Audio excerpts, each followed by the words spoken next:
Now, the African Development Bank has said that Nigeria requires $350 billion to finance its infrastructure gap. All this on the back of public-private partnership initiatives. The bank recently launched its 10-year strategy plan that will guide the bank's operations as it supports economic transformation and inclusive growth in the West African region. CNBC Africa's Umi Abraham discussed Nigeria's infrastructure deficit and how to bridge the financing gap with Mthuli Ncube, the Vice President and Chief Economist at the AFDB. Nigeria requires something like $350 billion for this action plan between this year and year 2020 to finance this gap that we've so identified. A variety of players are required to finance it. Is the government itself, is the private sector together through public-private partnerships.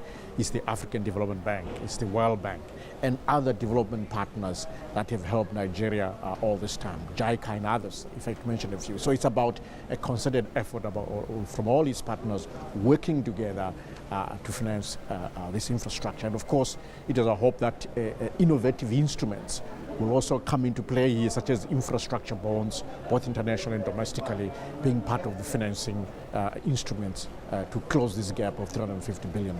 Infrastructure deficit still remains a huge challenge in Nigeria. Now, what do you think the country should do to, bridge that infrastructure and financing gap? First of all, we needed a plan. The plan is in place now. It's been put in place. It will be launched. Then we would need, obviously, some kind of implementing unit, working together with the Planning Commission, Minister Shamsuddin Usman. This would be a way to really put everything together, put the arms around it to make sure that it works. We need a coordination unit to make things work, but also we should understand that implementing such a plan is, in a sense, an ecosystem. You also have to upgrade the skills of those who will be working on the various projects. The engineers need to be internationally certified. So there's a lot to do as well, just in terms of training colleges, but also there's a lot to do in building cluster industries around this infrastructure program so that all Nigerians benefit from it in terms of economic opportunity. But more importantly, it requires coordination.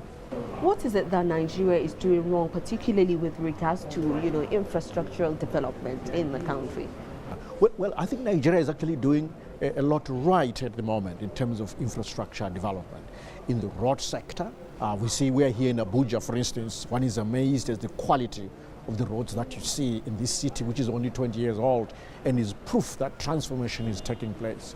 You look at roads across the country, transnational roads, you look at the various rail, you look at the ports, the deregulation or the changes that you're seeing in the power sector to make sure that power can be produced, independent power producers are coming in. The reforms are going in the right direction, and what we're asking for in the action plan is a scaling up, is more partnership, building a much stronger ecosystem and better implementation. So in